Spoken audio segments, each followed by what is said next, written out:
তাই আমরা ভাবলাম আপনার সাথে একবার দেখা করিয়ে যাই। এই নিন মহারাজ কৃষ্ণচন্দ্র, আপনার জন্য সুইট উপহার। এ তো চুষি কাঠি। No, this is lollipop.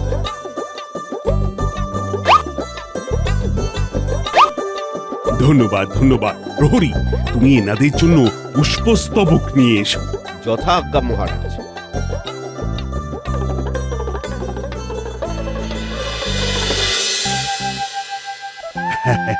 আপনারা আমাদের রাজ্যে বাণিজ্যের জন্য এসেছেন, এতে আমি খুব খুশি হয়েছি। আর কোনো সমস্যা হলে বলবেন, আমি যথাসাধ্য সহযোগিতা করার চেষ্টা করব। Thank you, thank you.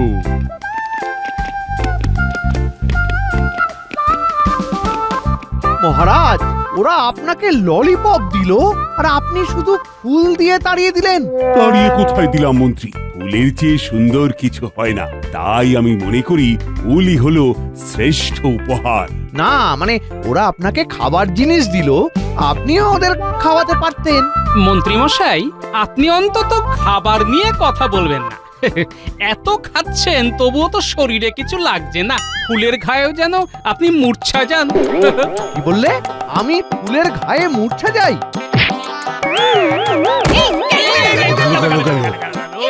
আমি দুঃখিত মন্ত্রী মশাই। আমি পড়ে গেছি। মন্ত্রীমশাই তো দেখছি ফুলের গায়ে সত্যি সত্যি মূর্ছা গেলেন। ফুলের নয়, পাখার। তোমরা আবার মন্ত্রীকে নিয়ে মশকরা শুরু করলে। যাও যাও মন্ত্রী, বাড়ি গিয়ে বিশ্রাম নাও তো, যাও। উফ উফ উফ, বাবা গো, বাবা গো। আমি কি তোমার বাবা নাকি? ও গিন্নি গো, কি ব্যথা, কি ব্যথা! এ সব গোপালের অভিশাপ। ব্যাটা বললো আর আমি পড়লাম। সব সময় গোপাল গোপাল করো না তো। নিজের মাথার বুদ্ধি দিয়ে তো গোপালের কিছুই করতে পারোনি। তাই তো এবার আমি ইংরেজদের মাথার বুদ্ধি ধার নিচ্ছি। হ্যাঁ, আজকে ওরা আসবে আমার সাথে দেখা করতে।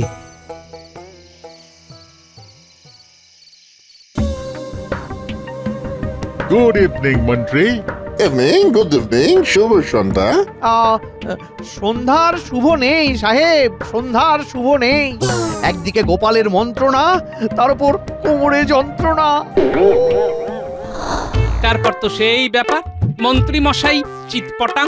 মন্ত্রী মশাই চিৎপটাং। ওই বক্কা মনের লোক পাখায় আহত হয়েছেন।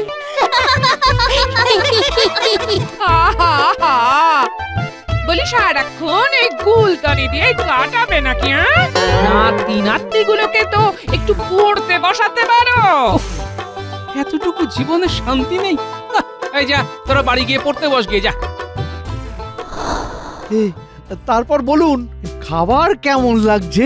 হ্যাঁ, দারুন দারুন দারুন, ডেলিসিয়াস। এই আলু পোস্তটা খুব টেস্টি। পোস্ত আমাদের দেশে তো পাওয়া যায় না। আইডিয়া মন্ত্রী, আমরা কৃষ্ণনগরের চাষিদের দিয়ে পোস্ত চাষ করালে কেমন হয়? দারুণ হয়, দারুণ। এখানে কম অর্থ দিয়ে চাষ করিয়ে আপনাদের দেশে বেশি দামে বিক্রি করবেন। দেখবেন লাভের গুড় পিঁপড়ে কেন হাতিও খেয়ে শেষ করতে পারবে না। বেশ, তাহলে কালকেই চাষিদের সাথে কথা বলিব।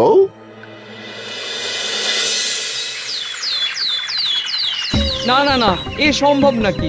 আমার ধান জমি, কদিন পরে ফলন হবে। এখন ধান কেটে পোস্ত গাছ বসাতে পারবো না। আরে তুমি ব্যাপারটা বোঝার চেষ্টা করো, এটা তোমারই লাভ। না না বাবু, আমরা লাভ লোকসান বুঝি না। ঠাকুরের কৃপায় ধান চাষ করে আমাদের চলে যায়। কি হয়েছে পুঁটির বাবা, কোনো সমস্যা নাকি? এই দেখো না গোপাল দাদা, তখন থেকে এই সাহেবরা আমাকে জোর করছে আর ধান কেটে পোস্ত চাষ করতে বলছে। ওরা কি চাষ করবে না করবে সেটা ওদের ব্যাপার, আপনারা চুষি কাঠি খান কেমন। কিন্তু এতে ওনারই মুনাফা ছিল। আপনারা বাণিজ্য করতে এসেছেন, করুন না। আমরা চাষাবাদের ব্যাপারটা আমাদের মতন বুঝে নেব। আগে সবাই ভাত খাবে, তারপরে বিলাসিতার পোস্ত। আপনারা এখন আসুন। পুটির বাবা তুমি সব চাষিদের বলে দেবে কেউ যেন ওদের প্রলোভনে পা না দেয়। হ্যাঁ গোপাল দাদা, তাই করব।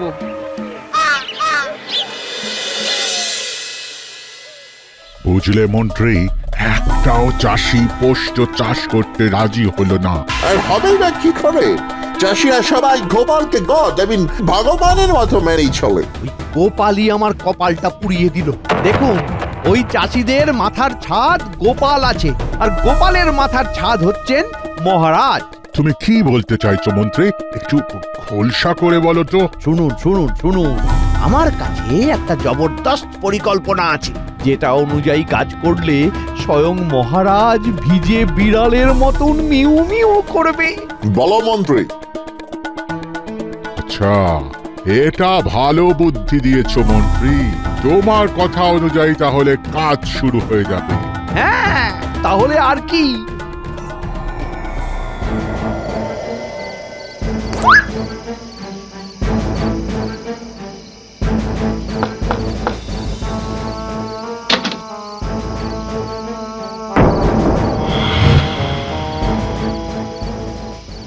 ওই গো, কে এলো? এ কি গো, কোথায় তুমি? কি গো?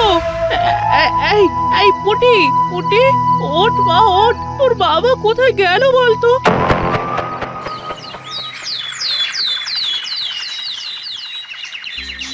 গোপাল দাদা, গোপাল দাদা, ও গোপাল দাদা।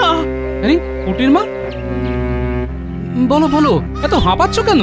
কালকে রাতের বেলা থেকে পুটির বাবাকে খুঁজে পাওয়া যাচ্ছে না। সে কি সর্বনাশ! হ্যাঁ গো গোপাল দাদা। আচ্ছা আচ্ছা শোনো, আমি তো রাজসভায় যাচ্ছি, তুমি তুমি একটু পরেই রাজসভায় এসে সব ঘটনা মহারাজকে জানাও, বুঝলে? আচ্ছা।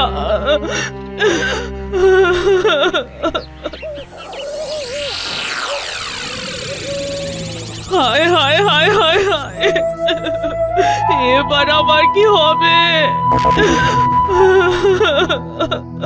কালকে রাতের বেলা থেকে পুটির বাবাকে খুঁজে পাওয়া যাচ্ছে না। শান্ত হও পুটির মা। কি হয়েছে হঠাৎ করে? কালকে অনেক রাতে আমাদের বাড়ির দরজায় কে যেন এসে ধাক্কা দেয়, তখন ও উঠে দেখতে গেল, আর তারপর থেকেই নিখোঁজ। ঠিক আছে পুটির মা, শান্ত হও। তুমি এখন ঘরে যাও আর একটু সাবধানে থাকো। আমি দেখছি কি ব্যবস্থা নেওয়া যায়। সেনাপতি, যাও যাও, এক্ষুনি খোঁজা শুরু করো।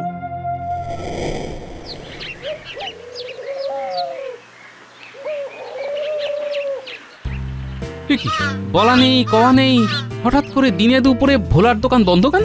গোপাল দাদা, আমি তো অনেকক্ষণ এখানে দাঁড়িয়ে আছি। আর অপেক্ষা করে লাভ নেই ভাই। ওই ভোলা ময়রার বাড়িতে তো ওই কান্নার রোল পড়ে গেছে।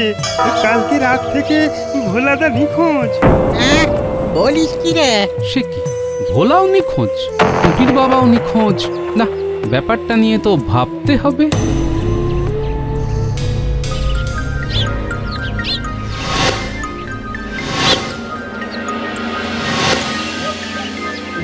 আরে আরে আরে আরে আরে, তোমার কি হয়েছে বলো তো? সেই তখন থেকে চোরকির মতো গোল গোল গোল গোল ঘুরছো। সমস্যা গিন্নি, অনেক সমস্যা। বুদ্ধিটা কিছুতেই আসছে না, বুঝলে? ওই চারদিকে এত ধান চাষ হচ্ছে, কিন্তু তোমার মাথার বুদ্ধির চাষটা বন্ধ হয়ে গেল। আরে এই চাষ নিয়েই তো যত বিপত্তি গিন্নি। যারাই চাষ করছে বা যাদের জমি আছে, তারাই কি করে রাতারাতি নিখোঁজ হয়ে গেল? সত্যি খুব খারাপ লাগছে গো। না, আমাকে এক্ষুনি বেরোতে হবে। খেয়ে যাও। এই এসে এসে খাবো খুন, খাবার ঢাকা দিয়ে রাখো।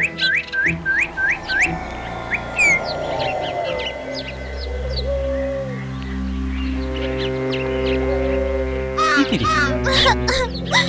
আমার বাবাকে কিভাবে খুঁজে পাবো দাদু? শোন, তোদের কিছু কাজ করতে হবে, বুঝলি? ঠিক আছে দাদু। তোদের তোদের তোদের একটু মন্ত্রী মশাইয়ের পিছনে ছায়ার মতন ঘুরতে হবে। ঠিক আছে, আমরা এক্ষুনি কাজ শুরু করে দিচ্ছি। কিন্তু কিন্তু কি? আসলে ওরা তো এখনো কিছু খায়নি বা মানে আমরা কেউই কিছু খাইনি, মাও রান্না করেনি। ও এই ব্যাপার। আচ্ছা ঠিক আছে, তোরা তোরা আমার বাড়িতে চলে যা, খেয়ে দে তারপরে বেরিয়ে পড়। আচ্ছা।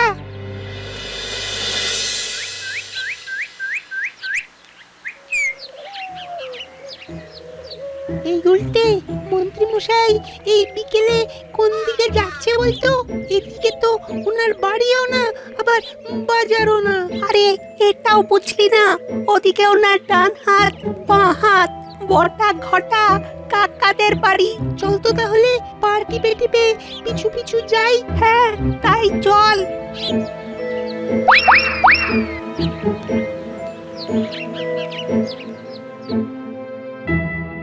বুঝলি বটা ঘটা, অনেক কায়দা করে ইংরেজদের সাথে একটা পরিকল্পনা করলাম, কিন্তু এবার মনে হচ্ছে ব্যাপারটায় জল ভরে যাবে। কেন এরকম বলছেন? আরে বেশ কয়েকজন চাষিকে তো আমি আর ইংরেজরা মিলে ওদের ডেরাতে লুকিয়ে রেখেছি। সে তো জানি, কিন্তু কেউ কি এই ব্যাপারটা জেনে গেছে নাকি? না, এখনো জানেনি, কিন্তু মহারাজ তো সেনাপতিকে বনে বাজারে খুঁজতে পাঠিয়েছেন। আরে তাতে কি, আপনি এক কাজ করুন, আপনি আজকে রাতের মধ্যেই ওদের সাবধান করে দিয়ে আসুন। আর বলুন লুকিয়ে রাখার জায়গা যেন বদলে নেয়। ব্যাস হয়ে গেল। এটা ভালো কথা বলেছিস তো। ঠিক, আমি সন্ধ্যের মধ্যেই বেরিয়ে পড়বো।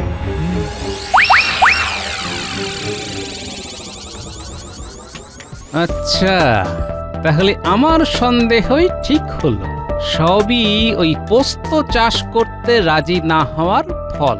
শোন, আমি একটা মতলব ফেলেছি, এতে তোদের দ্বিধাও থাকবে। তার জন্যে আগে থেকে একটা চিঠি লিখতে হবে, ঠিক সময়ে ঠিক কাজ করতে হবে। আমরা তাহলে কি করব? তোরা পুরো ব্যাপারটা মহারাজকে আর সেনাপতিকে চুপি চুপি জানিয়ে রাখ, আর আমার পরিকল্পনা অনুযায়ী কাজ করতে থাক। তাহলে বলো কি তোমার পরিকল্পনা? শাবাশ, জবরদস্ত পরিকল্পনা। তোমার কথা মতন কাজ হয়ে যাবে।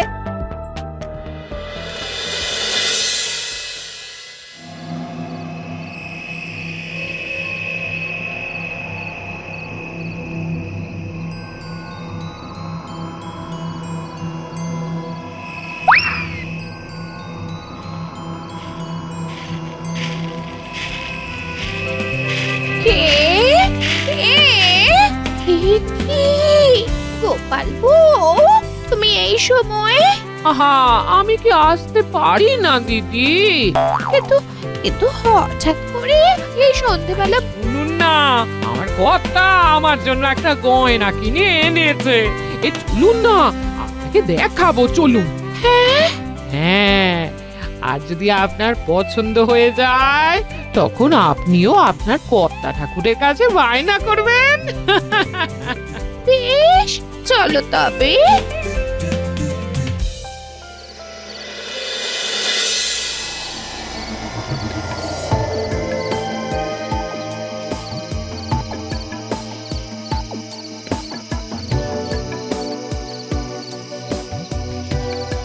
দেখছো তো, বাচ্চাদের দেওয়া তথ্য একদম নির্ভুল। হ্যাঁ, তাই তো দেখছি সেনাপতি মশাই। ওদিকেই ইংরেজদের ডেরা, আর ওদিকেই মন্ত্রী মশাই যাচ্ছেন। মশাই চলে গেলেই আমরা সদল বলে আক্রমণ করব। হ্যাঁ সেনাপতি মশাই, কিছুক্ষণ পরে আরো কয়েকজন প্রহরীও চলে আসবে।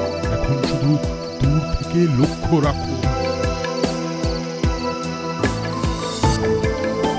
বল বল, তোরা পোস্ত চাষ করবে কি না? না সাহেব, ধান কেটে পোস্ত চাষ করতে পারবো না। আমার তো ওই সামান্য 3 বিঘা জমি, আমাকে ছেড়ে দিন। চুপ! সাহেবরা শুনুন শুনুন, আরে মহারাজ কিন্তু খোঁজ খবর করার জন্য লোক পাঠিয়ে দিয়েছেন, তাই এদেরকে আজ রাতের মধ্যেই অন্য কোথাও সরানোর ব্যবস্থা করুন। সে কি মন্ত্রী? হ্যাঁ, দরকার হলে আপনাদের দেশে এদের নিয়ে গিয়ে বিনা পয়সায় চাষ করান। এইটা তুমি ভালো বুদ্ধি দিয়েছ। এদের গোপনে জাহাজে করে আমাদের দেশে নিয়ে যাব। না, আমরা যাব না। আমি এখন আসি, কেমন?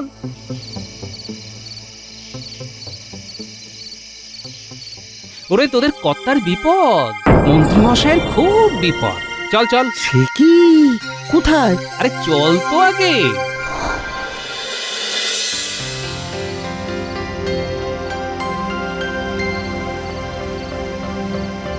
গিন্নি, ও গিন্নি, গিন্নি, আরে আরে কোথায় তুমি? কই গো, খেতে দেবে তো নাকি? কি সারা বাড়ি খুঁজে পেলাম না, কোথায় গেল রে বাবা? ও গিন্নি, আরে যাই তো যাই, বটা ঘটাকে গিয়ে বলি।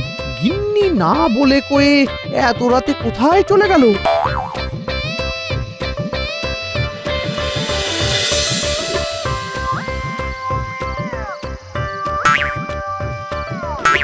কি আরে বটা ঘটাও তো বাড়িতে নেই, এরাও কোথায় গেল?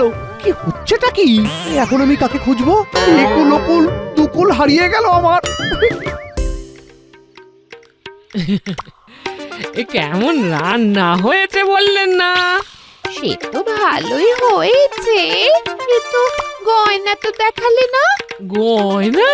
এই গয়না তো একটা বাহানা মাত্র, আপনাকে এখানে ধরে রাখার জন্য। হ্যাঁ, তার মানে আমাদেরকেও ধরা হচ্ছে। হ্যাঁ, গৃহবন্দী। গরিব নিরীহ চাষিদের ধরার এই শাস্তি। তবে আদর যত্নে কোনো খামতি হবে না, এই 2-1 দিনের মধ্যেই ছেড়ে দেব। ও তাহলে ঠিক আছে।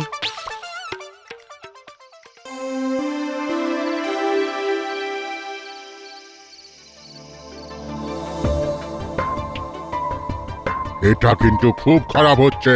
খারাপ ভালো সব আগামীকাল সকালেই বিচার হবে।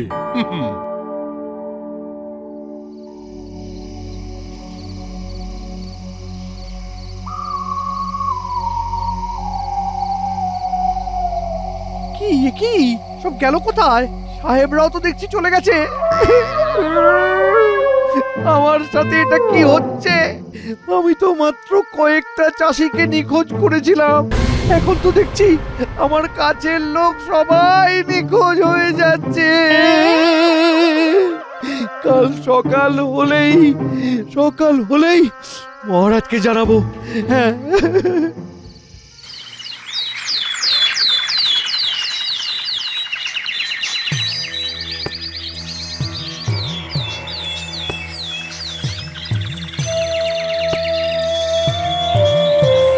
মন্ত্রীমশাই, আপনাকে এই চিঠিটা একজন দিয়ে দিতে বললো। কে? কার চিঠি?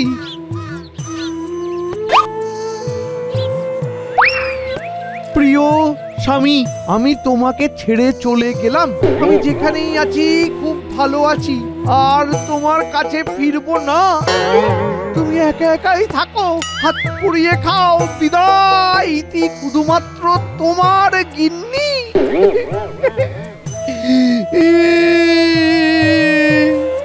এ আমার সাথে কি হচ্ছে? আমার গিন্নি আমাকে ছেড়ে চলে গেল। এবার আমি কি করব? হ্যাঁ হ্যাঁ হ্যাঁ হ্যাঁ, আমার মাথা কাজ করছে না, আমার মাথা কাজ করছে না গো। ও গিন্নি, আমি এবার কোথায় যাব গো? হ্যাঁ, ষড়যন্ত্র, আমি এক্ষুনি অভিযোগ জানাবো। হ্যাঁ,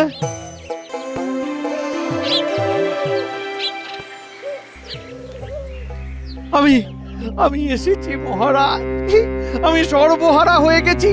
আমার বউ চলে গেছে, বটা ঘটা নিখোঁজ, সাহেবদের কেউ দেখতে পাচ্ছে না মহারাজ। বেশ হয়েছে, যেমন কর্ম তেমন ফল। তুমি নিশ্চয়ই কোনো পাপ কাজ করেছো। হ্যাঁ মহারাজ, হ্যাঁ, আমি পাপী। আমাকে পাপের শাস্তি এভাবে পেতে হবে জানতাম না। কি পাপ করেছেন মন্ত্রী মশাই? সব গরিব চাষিদের আমি চক্রান্ত করে লুকিয়ে রেখেছিলাম, আর এই ইংরেজরাই এই কাজে আমাকে সাহায্য করেছিল। কিন্তু ব্যাপারটা ঘুরে গেল, তাই না?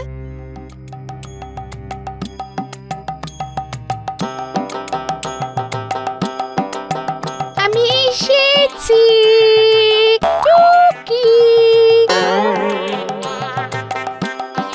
আমি কিন্তু আর ফিরবো না। ওই বাড়িতে হয় তুমি থাকবে, নইলে আমি থাকবো। ওই তো আমার বউ। চলো গিন্নি, চলো, একসাথে বাড়ি চলো।